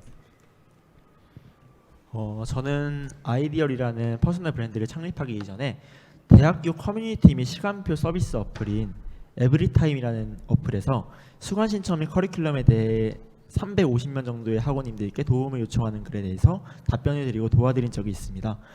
해당 어플은 기본적으로 익명성이 보장되어 있지만 사실 이 익명성으로 인해서 갈등 사항이 비일비재하게 일어나였고 이러한 점을 너무나도 잘 알고 있던 저는 일부러 제가 한 분 한 분 연락을 드리면서 실명을 공개하면서 활동을 했습니다. 짧은 시간이었지만 수많은 익명의 학원님들과 직접 소통하고 그리고 익명성에 대한 순기능과 역행을 전부 경험을 했던 것 같아요. 분명 이제 제가 실명을 밝혔으니까 저를 더 믿고 제 말을 들어주시는 분도 계신 반면에 갑자기 왜 실명을 밝히지 하고 오히려 부담스러워하시고 조금 멀리하시는 분도 계셨고요. 익명이 보장되어 있기 때문에 부담 없이 궁금한 거를 전부 질의하면서 궁금증을 해결해가는 분들 계신 반면에 몇몇 학우님들께서는 익명성 뒤에서 제게 많은 비난을 보내주시기도 하였습니다. 이러한 활동을 하면서 저는 과연 현재 지금 인터넷은 안전한 공간인가? 라는 의문을 좀 가지고 있는 한편으로 이러한 인터넷에 대한 질문 이런 것들을 같이 해결해 나가는 게 지금 청년의 역할 중에 하나가 아닐까라는 생각을 하게 되었습니다. 네, 고맙습니다. 이제 성철님한테 한번 또 다른 질문을 해보고 싶습니다. 네. 지금 부산에 계신 거죠? 예, 부산에 거주하고 있습니다. 부산에 청년 거버넌스가 있었다고 들었는데 혹시 알고 계셨는지? 사실 저도 인터넷 뭐 거버넌스라는 자체를 사실 그 최근에 저도 알게 되었고, 저도 이제 그 주변 이제 친구들한테나 이제 아는 이제 뭐 동생들이나 이제 청년층들한테 물어본 인터넷 뭐 거버넌스에 대해서 뭐 알고 있는 게 있냐, 이거 다 모르겠다. 뭐 어떤 이게 정의가 되어 있는 부분인지 모르겠다. 그래서 사실 저도 이렇게 찾아보다 보니까 이제 이거 우리가 이제 살아가고 제가 하고 있는 이제 업무에서도 야 모든 것들이 이제 인터넷 거버넌스에 조금 스며들어 있는 부분이 있구나라고 제가 조금 알게 되었고요. 네.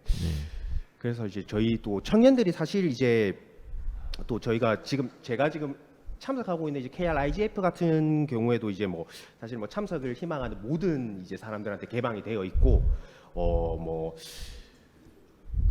그 여기서 저희가 이제 놀이된 모든 내용을 이제 또 보면 이제 인터넷으로 생중계되고 이제 녹화된 파일은 이제 유튜브나 이런 데서 이제 언제든지 이제 다 볼 수 있게끔 이제 되어 있는데 뭐 사실 뭐 관심이 없는 청년들은 아예 뭐 관심이 없고 뭐 모르는 부분이 있으니까 우리 알고 있는 이제 청년들이 조금 더 적극적으로 목소리를 내서 주위의 이제 청년들한테 조금 같이 목소리를 내자고 하는 부분도 좀 많이 필요하다고 생각합니다. 그럼 개인적으로 예. 앞으로 참여하실 의향이 있으세요?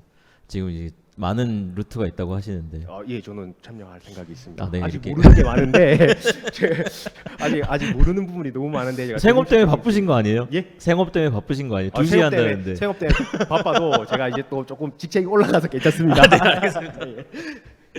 네, 감사합니다. 예. 네. 자, 종민님 또 질문 드리도록 하겠습니다. 종민님은 어떻게 보면은 그 아까 이제 직접 이제 스타트업 대상분들을 직접적으로 이제 만나시고 계시고 그런 부분에서 어떤 의견이나 이렇게 가장 어려움들이 많이 나왔는지, 그리고 지금 얘기 나온 것 중에서 어떻게 보면은 우리의 역할은 어떤 부분에 있으실지 본인의 얘기도 좀 더 해주시면 더 좋을 것 같습니다. 네. 그러니까 이제 혁신적인 스타트업이 되려면 사실 어떤 알을 깬다는 느낌으로 무언가를 새로운 걸 만들어야 되는데, 그 새로운 것은 이제 사실 제한적인 그 부분에 갇혀 있는 게 대부분 많습니다. 그래서 사실 어떤 그 업체라고 딱 집어서 말을 하기는 어렵지만 코로나 시기에 한시적으로 의학적으로 이제 그 원격 진료가 풀렸던 때가 있거든요. 그 이후에 갑자기 이제 그런 스타트업이 확 살아나면서 그쪽 스타트업이 붐이 불었다가 지금 다시 법령이 조금 바뀌어지는 유형으로 가면서 다시 약간 죽는 분위기가 되고 있습니다. 그래서 이런 부분들이 하나하나 그러니까 법령 자체의 그 단어 하나하나가 굉장히 짧지만 중요하다는 사실을 좀 알고 있었고, 그리고 이런 부분이 인터넷 거버넌스와 관련돼서도 그리고 이 인터넷 거버넌스 자체가 이제 향후 그 경쟁력이 될 수 있는 인공지능이나 이런 부분에 정확히 연결된다고 생각을 해서 그런 스타트업들이 꽤 많은 것 같았습니다. 네, 맞습니다. 진짜 다양한 경우들이 저희가 워낙 다양한 분야에 계시다 보니까 그런 것 같은데 더 많은 경험과 경우들이 많이 나올 것 같아요. 그런데 지금 저희 이 현 시점에서 가장 좀 시급한 부분들이 있을까요? 사실 개인적인 의견이시겠지만 그 좀 더 이제 정책을 연구하고 정책을 이제 제안하거나 모아보셨던 김지윤님, 김진식님, 김윤진님 제가 좀 여쭤보고 싶습니다. 김지윤님 먼저 이렇게 어떤 논의가 가장 좀 시급할까요? 저희한테는. 일단은 앞서 말씀해주신 바와 같이 사실 정책이라고 하는 것이 굉장히 생소하게 느껴지기 쉽거든요. 정책이라는 단어 자체가. 왜냐하면 저희가 청년 정책을 예로 들면은 매년 5년마다 청년 정책 기본 계획이 발표가 되고, 그리고 세부적인 정책을 담은 청년 정책 시행 계획이 매년마다 발표가 되고 있습니다. 근데 이들을 살펴보면 사실 이 용어가 아무래도 정부를 중심으로 쓰여진 용어이다 보니까 청년들 입장에서 정책을 제안해 보세요, 이런 거버넌스에 와서 정책 제안서를 한번 써서 제출을 해보세요라고 얘기를 하시면 굉장히 어려워하시는 경우들이 많거든요. 이 이유는 정책 제안서 자체가 정부의 언어로 적혀져 있기 때문에 거기에서 발생하는 것이고, 앞서 기자님께서 말씀해 주신 것처럼 이런 뭔가 제안을 하더라도 많이 수용되지 못하고 있는 경우가, 이렇게 이제 정부의 언어와 청년의 언어가 제대로 맞닿지 못하기 때문에 발생하는 경우도 굉장히 많이 있다고 생각합니다. 저는 그런 측면에 있어서 좀 중간 지원 조직으로서 이 청년과 정부를 매개할 수 있는 중간의 역할이 굉장히 중요하다고 생각을 하고 있고, 저 역시도 청년의 한 사람이자 또 정부위원회 일원으로서 이러한 역할을 수행하기 위해서 좀 고민을 하고 있는 상황입니다. 이 과정에 있어서 인터넷이 또 다른 좋은 수단이 되어서, 저희는 예전에는 꼭 만나서 회의를 하는 게 기본이었었잖아요.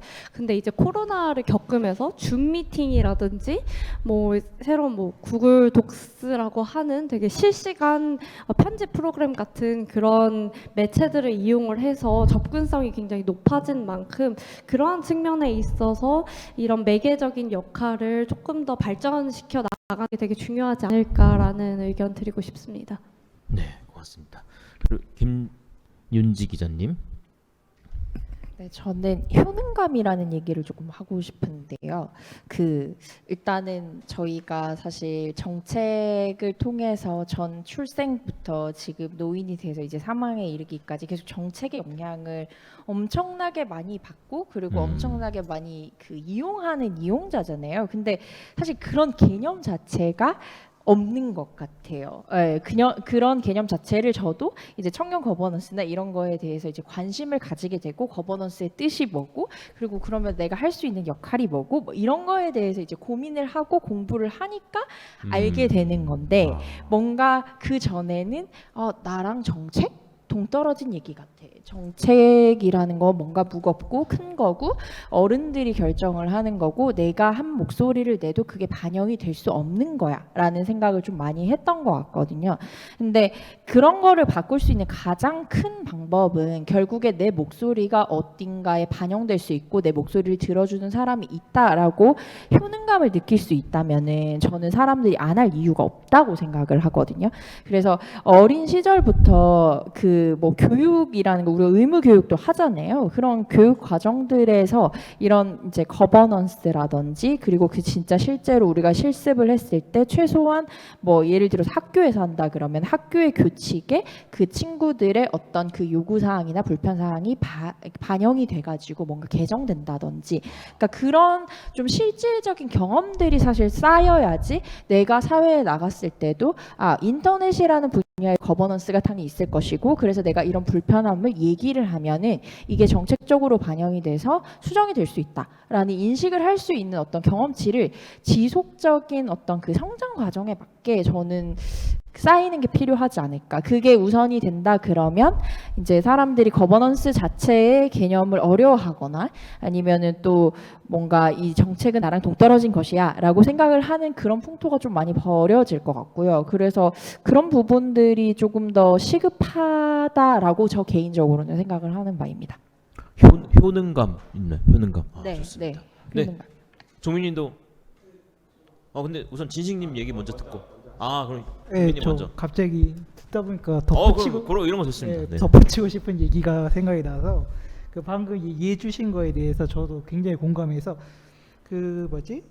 말씀하신 것 중에서 사실 동떨어진 느낌이라고 하셨는데 저도 완전히 동감하고요. 그리고 두 번째는 저는 정책이라는 것 자체가 재미가 없다라는 생각을 굉장히 많이 했습니다. 그래서 어렸을 때부터 그런 재미를 줄 수 있는 뭔가가 있었으면 좋겠다는 생각을 했는데 방금적인 뭐 어렸을 때부터 교육 얘기를 하셨잖아요. 근데 지금 그 얘기를 듣다 보니까 몇 년 전에 뉴스나 방송으로 봤었는데 어떤 한 선생님께서 초등학교 교실의 한 선생님께서 이제 애들한테 다 역할을 준 거예요. 그러니까 국가처럼 너는 교육부 장관, 뭐 너는 환경부 장관, 뭐 너는 청소부 장관, 뭐 이런 식으로 직위를 주고 이 친구들이 서로를 그런 것처럼 운영을 하게 되더라고요. 그래서 그 자체의 경험이 우리 그 정책 거버넌스의 경험과 거의 동일하다는 생각 많이 받았고, 그리고 그 저 친구들이 이제 성장을 하게 되면 이런 것들을 어렵지 않고 좀 흥미있게 만들면서, 그리고 궁극적으로 우리나라의 모든 정책에 관심을 가지게 될 수 있는 계기가 되지 않을까 하는 생각을 그때 굉장히 많이 하게 돼서 이 얘기를 조금 드리고 싶었습니다. 되게 공감이 가게 또 이렇게 사례로 얘기를 해주셨네요. 좋습니다. 진식님. 예. 거버넌스란 제가 이제 석사는 행정학을 하긴 했거든요. 근데 거버넌스란 개념 자체가 굉장히 넓죠. 이제 정책을 참여하는 데 있어서 시민도 참여하고 기업도 참여하고 다양한 이해 관계자들이 이제 참여한다라는 좀 광범위한 이런 의미인데, 여기에 이제 인터넷이라는 공간을 더해 버리니까 너무 이제 거대 담론이 되어 버린 것 같아요. 그래서 이게 또 그런 관점에서 봤을 때 이런 토의를 한다는 것 자체가 어쨌든 긍정적인 인터넷 생태계를 만드는 게 좀 궁극적인 목표가 있다고 생각을 하거든요.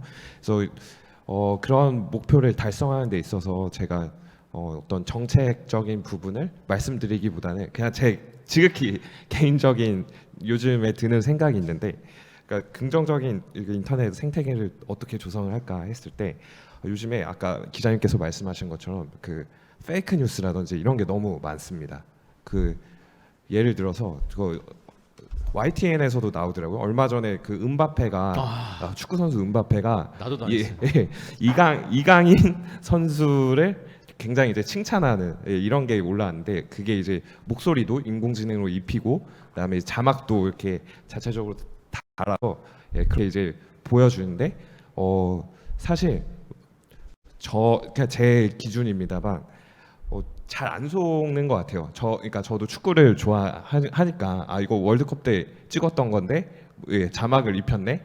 아니면은 또 기술적인 부분에서도 이게 어색하네. 이런 것들을 조금 이제 파악을 빨리 할 수 있는 편이거든요. 근데 이게 아무래도 전반적으로 봤을 때 상대적으로 청년들이 그런 것도 이게 또 빠르고 또 그런 부분이 있는 것 같아요. 그러니까 상대적으로 뭐 노인분들이나 그 이제 어린이들에 비해서는 좀 덜 속는다, 이렇게 좀 표현을 하고 싶은데, 그런 부분에 있어서 청년들이 좀 그 시민 단체처럼 이렇게 좀 조직을 해가지고 이렇게 그런 가짜 뉴스나 이런 것들을 거기에 뭐 댓글도 달고 이거는 이래서 아닐 거다 이런 식으로 하는 이런 활동을 또 역할을 청년들이 또 하고 한다면 좀 이렇게 긍정적인 인터넷 생태계가 좀 마련되지 않을까, 이렇게 좀 생각을 하고 있습니다. 이게 정부 주도로 이렇게 정책적으로 할 수 있는 부분은 아니니까요. 맞아요. 이런 것들이 좀 시민사회 수준에서 좀 이루어지면 좋을 것 같습니다. 맞습니다. 정말 공감이 많이 됐던 얘기들이었습니다. 이게 사실 정책을 제안한다고 될 것 같지 않은 부분도 사실 많거든요. 이게 기업에서 기술적인 부분들도 있고 막, 그래서 또 혼란이 더 있지 않을까, 인터넷 거버넌스는 더 그런 생각이 들었습니다. 자, 이제 시간이 이제 한 15분 정도 남아서 같이 공통 질문 좀 안내드리고 마무리하려고 합니다. 제가 오늘 토론을 들으면서 어떤 공통 질문을 드려야 될까 고민하다가 결국에는 이 청년 세대가 있어 머무르지 않잖아요. 다음 세대로 또 넘어가지 않습니까? 그래서 다음 세대 청년들의 인터넷 거버넌스의 모습은 어땠으면 좋겠고, 그들은 거기서 어떤 주인이 됐으면 좋겠고, 이런 얘기들을 조금 해주시면 좋을 것 같습니다. 뭐 약간 걱정이 되시는 부분이 있으면 걱정 얘기해 주셔도 되고요. 네. 약간 디스토피아적인 얘기도 괜찮습니다. 네, 네. 아까 뭐 저쪽에서는 이제 유토피아냐 디스토피아냐 뭐 이런 얘기를 하긴 했는데, 네. 그리고 마지막으로 이제 토론에 참석하셨던 어떻게 보면 인터넷 거버넌스 정책을 여기서 얘기한다고 막 반영이 되진 않지만 조금이라도 이렇게 같이 얘기를 나눠봤던 경험을 마지막으로 소감으로 한 분씩 얘기해 주시면 좋겠습니다. 중간에 계신 현진님부터 해서 이렇게 하겠습니다. 네. 인터넷 거버넌스는 우선 인터넷을 사용하는 규칙에 대해 전반적인 약속을 정하는 데 있어 모두가 참여해 협력을 통해서 합의점을 지금 이끌어내는 거라고 이해하고 있습니다. 즉 인터넷을 사용하는 이들이 함께 만들어가는 약속이며 이는 빠르게 발전하고 있는 기술의 진보에 따라 수없이 고쳐 쓰고 새로 써야 하는 규칙이라고 생각을 합니다. 왜 그러냐면 현재 인터넷 거버넌스 역시 수많은 시행착오와 발전을 거듭하면서 지금의 인터넷 거버넌스가 만들어졌습니다. 하지만 지금의 인터넷 거버넌스도 완전하지 못하고 완전할 수는 없다고 생각을 합니다. 그렇기 때문에 우리는 수없이 고쳐 쓰고 새로 써야 하며 다른 발제자분들께서 말씀해 주신 것처럼 시민사회의 긍정적인 인터넷 생태계를 조성하거나 아니면 이러한 토의를 계속하거나 경험을 쌓거나 청년이 관심을 갖거나 거버넌스에 익숙해질 때 그때 이제 기업 그리고 정부, 기성세대 그리고 신세대 모두가 서로가 이해하고 납득하고 올바르게 수용할 수 있는 마음가짐이 가장 이 거버넌스를 준비하는 데 있어서 첫 번째 마음이 아닐까라고 생각을 해봤습니다. 감사합니다. 네, 고맙습니다. 진식님. 본인이 먼저 올 줄 모르셨던 것 같아요. 네. 너무 말씀을 정리를 잘 해주셔가지고 그러니까 정책 형성이란 게 사실 이제 정부 주도로 계속 해왔었죠. 그러니까 탑다운에서 지금 이제 바텀업 방식으로 많이 이제 바뀌고 정부 이런 그 정책을 연구하는 분들도 그렇고 결정하시는 분들도 그렇고 최대한 이렇게 의견을 많이 수렴을 하려고 하고 있습니다. 근데 또 현진님께서 말씀하신 것처럼 이 인터넷이라는 이 공간이 어떻게 한정 지을 수가 없는 거거든요. 계속 바뀌고 고쳐 쓰고 하는 거다 보니까 이렇게 저희가 좀 먼저 모여서 얘기를 하고 이게 결국에는 이제 사회적 담론이 되고 계속 발전해서 정책의 형성까지 이렇게 될 것 같습니다. 그래서 또 미래 청년들에게 한마디 하고 하셨으니까 영상 메시지 한번 남기시죠. 저희보다 더 잘하실 거라 믿습니다. 화이팅! 화이팅! 감사합니다. 그 끝이에요? 예, 네, 끝입니다. 알겠습니다. 자, 종민님. 예. 저는 지금 듣다 보니까 질문을 까먹어서 그냥 제가 하고 싶은 얘기를 네, 괜찮습니다. 조금 하도록 하겠습니다. 이제 얘기를 듣다 보니까 청년이 이제 거버넌스에 관심을 가져야 한다는 얘기로 어떻게 보면 귀결이 되는 것 같아요. 그래서 항상 이 어려운 그 거버넌스에 관련돼서 조금 관심을 갖을 수 있는 계기가 될 어떤 행사나 프로그램들이 좀 더 많이 만들어졌으면 좋겠습니다. 지금은 인터넷 거버넌스와 관련된 것들이지만 조금 더 이런 행사들이 많아졌으면 좋을 것 같습니다. 감사합니다. 네, 고맙습니다. 네, 체리님. 네, 앞서 말씀해주신 분들이 해주셨던 것 중에 제일 인상적이었던 건 어쨌든 다들 관심은 가지고 있으니 그걸 좀 더 실질적으로 반영할 수 있는 좀 일상적인 경험을 많이 만들었으면 좋겠다라는 말씀이 제일 기억에 남았고, 사실 다음 세대에 대한 전망을 저는 그다지 밝다고 생각하진 않는데 저만 해도 제가 주도적으로 인터넷을 사용하고 있냐 아니면 인터넷 세상의 수많은 정보들을 따라가기도 바쁘냐 하면 후자인 것 같다는 생각을 많이 하기도 하는 것 같아요. 그래도 조금 희망을 가져볼 수 있는 건, 저희가 오늘은 좀 정책 위주로 거버넌스 얘기를 많이 했지만 사실 인터넷 거버넌스가 정책으로 모든 부분이 다 환원된다고 생각하지는 않아서 정책으로 환원되지 않고 또 눈에 잘 보이지는 않지만 모든 개인들이 인터넷 공간에서 열심히 사용하고 있는 것만으로도 그 안에서의 의견도 만들어질 수 있고 또 새로운 규칙도 만들어질 수 있는 거라고 생각해서 어쨌든 모두가 적극적으로 인터넷을 사용하고 있다라는 측면에서는 다음 세대들이 뭐 좋은 방향이든 나쁜 방향이든 자신들이 만들어가는 방향대로 살게 될 거라는 점에서 뭐 기대와 우려가 동시에 있다는 말씀을 좀 드리고 싶습니다. 네, 고맙습니다. 김지윤님. 네, 저는 이제 문득 이야기들을 들으면서 제 학부 그때 기억이 조금 나더라고요. 저는 이제 정치학을 전공을 했는데요. 그때가 한창 이제 참여 민주주의의 바람이 한창 불 때였었어요. 그때 이제 저희 교수님께서 한번 이야기를 하셨던 적이 있었는데, 모든 국민이 다 참여를 해야 하느냐, 모든 청년이 다 참여를 해야 하느냐, 그렇다면 우리가 왜 투표라고 하는 행위를 통해서 직업 정치인을 선출하고 대의민주주의를 하는 이유가 무엇인가? 사실 저희가 대의민주주의를 하고 있는 이유는 각자의 생계가 있고 각자의 삶이 있어서 우리의 정치적 의사결정을 직업 정치인을 통해서 대리하고자 하는 시스템인데, 우리가 이 상황에서 또 모든 정치의 모든 요소들, 모든 분야에 대해서 관심을 갖게 되면, 그렇다면 그들의 역할은 과연 무엇이냐, 우리가 이걸 하는 이유가 무엇이냐라는 이야기를 해주셨어서 그게 굉장히 인상이 깊었었던 기억이 나요. 그래서 물론 앞서 이야기가 나온 것처럼 정책이라고 하는 것은 굉장히 어려운 것이고, 우리가 앞으로 조금 더 민주 시민으로서 관심을 가져야 하는 것은 맞지만, 정책을 만들어 나가는 과정의 전부 다를 모든 청년 시민이 알아야 하는 것은 아니지 않을까라는 생각이 들어요. 다만 나의 의견이 생겼을 때, 내가 의견을 개진하고 싶을 때 언제든지 와서 정책을 만들 수 있는 환경을 조성하는 것, 그 매개체로서 인터넷 거버넌스를 활용하는 것, 저는 이게 다음 세대 청년들의 인터넷 거버넌스의 모습이 되면 참 좋지 않을까. 그것이 또 저와 같은 중간 지원 조직으로서의 청년 활동가의 역할이고, 앞으로 정부가 만들어 나가야 할 인프라의 모습이 아닐까라는 생각이 들었습니다. 오늘 이렇게 귀중한 자리, 뜻깊은 기회 주셔서 감사하다는 말씀 꼭 드리고 싶었습니다. 감사합니다. 네, 고맙습니다. 김윤지 기자님. 네, 저는 일단 제가 생각했던 것보다 되게 토론의 얘기가 되게 다양하고, 또 각자의 어떤 그런 뭔가 그 경험치를 나눈 부분이 되게 공감도 되고, 그리고 뭔가 사회적으로 시사할 부분이 있어서 전 되게 좋았거든요.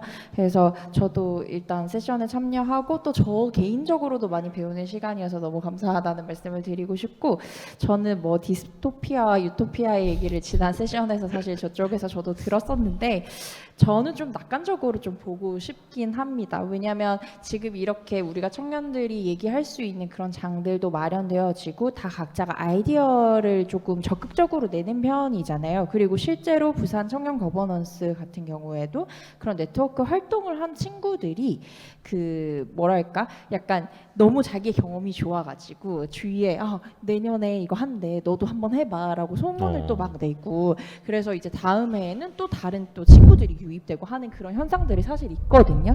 그래서 만약에 그게 진짜 계속해서 이어진다면 우리 다음 알파 세대 친구들의 인터넷 거버넌스라든지 이런 거버넌스 참여는 더 활발해질 것이다. 그리고 물론 뭐 직업 정치인이 있는 이유도 있지만, 결국에 진짜 말씀하셨던 대로 사실 제가 의견을 내고 싶을 때, 나의 불편을 얘기하고 그 부분에 대해서 정말 고치고 싶을 때는 어떻게 해야 될지를 모르는 게 아니라 진짜 이렇게 하면 된다라고 알게 되실 것 같아요. 지금의 이런 활동들을 통해서. 그래서 그런 의미에서 또 어떻게 보면은 이런 자리들이 더 의미 있는 것 같기도 하다라는 생각이 들면서, 이제 저는 다음 세대는 조금 더 거버넌스를 더 잘 똑똑하게 활용할 수 있는 유토피아의 세계가 오지 않을까 한번 생각을 해봅니다.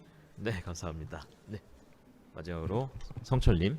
네, 저는 이제 또 나이 차이가 많이 나는 이제 동생이 있는데 지금 이제 중학교 1학년입니다. 그래서 뭐 저희 지금 청년 세대 같은 경우에는 이제 조금 컴퓨터에서 스마트폰 이렇게 이제 변화하는 이제 요런 이제 역변하는 이런 시대를 이제 겪었는데, 지금 이제 새로운 알파 세대 같은 경우에는 태어나 보니까는 이미 벌써 이제 모바일, 핸드폰이 다 이제 보급되어 있고, 그래서 지금 보면은 저희 이제 그 동생도 보면은 컴퓨터를 아예 할 줄을 모릅니다. 그래서 항상 보면 이제 뭐 모바일 폰으로 뭐 로블록스라는 게임 또는 이제 뭐 유튜브 요 정도, 그냥 이게 너무 이제 딱 와닿는 게 없이 그냥 이제 무조건 당연하다라고 이제 생각하는 부분이 좀 있는 것 같아서, 저희 뭐 물론 저도 아직까지 많이 모자라고 모르는 게 많지만, 저희 또 청년들이 조금 더 그런 지식들을 조금 더 많이 알려주고 같이 이렇게 이끌어 나가야 된다고 생각을 합니다. 네. 그리고 저는 또 오늘 이런 제가 또 처음 제가 인터넷 거버넌스 포럼을 이제 참여하게 되었는데 아직까지도 제가 사실 좀 행설설한 것 같은데 오늘 휴가 내고 오셨나요? 예, 오늘 하루 첫 휴가 되고 왔습니다. 연차를 좀 쓰고 왔는데 뭐 기회가 된다면 다음번에는 조금 더 제가 많은 정보랑 이제 또 많은 정책들을 조금 더 많이 배워가지고 조금 더 뭐라고 해야 되지? 조금 더 제 생각을 좀 더 자유롭게 더 표출할 수 있도록 하겠습니다. 네, 감사합니다. 자, 이렇게 저희가 좀 시간이 금방 간 것 같으면서도 몇몇 분들은 본인의 차례가 올까봐 약간 걱정하시는 분들도 계셨던 것 같고 머리를 쥐어뜯는 걸 보긴 했지만 저희 인터넷 거버넌스의 청년의 역할, 과제 그리고 방향에 대해서 좀 얘기를 나눠봤는데요. 저는 사실 정책 관련이나 이런 토론 자리를 작년부터 처음 경험을 하다 보니까 저는 이런 거에 참여할 사람이 아닌 것 같다라는 생각을 원래 하고 있었어요. 내가 의견을 낼 때가 있을까? 내가 좀 불편한 부분들이 있는데 아까 얘기했던 것처럼 이미 정치나 이런 정책을 만드시는 분들은 정해져 있잖아. 근데 제가 좀 답답했던 부분들은 저는 좀 더 빠르게 기술을 도입하고 경험을 하는 입장에서 나는 좀 VR을 해봤는데 사람들한테 좀 더 알려주고 싶은데 이거 진짜 해보니까 이건 다르던데 VR 해보시는 분들이 또 얘기를 해봤으면 좋겠는데 이런 좀 답답함에서 오게 됐던 것 같아요. 그래서 정말 좀 더 다양한 경험을 가진 분들이 참여를 했으면 좋겠고 사실 이게 그 경험들이 각자가 파편화돼서 내가 이게 제안한다고 뭔가 바뀔까? 아니면 그냥 나는 그 기업에서 정책 바꾸면 바꿔야지. 뭐 트위터가 뭐 바꿔버리면 바꿔야지. 오너가 뭐 샀는데 이런 마인드를 갖지 않는 모습들이 좀 나왔으면 좋지 않을까. 그렇다면 이제 기업들도 시민들, 소비자들을 생각을 할 거고 정부나 정책에서도 많은 역할들을 또 할 수 있지 않을까 이런 좀 생각을 해봤습니다. 줌에서 혹시 질문이 있거나 그러지는 않죠? 네, 저희 마무리하도록 하겠습니다. 수고 많으셨습니다.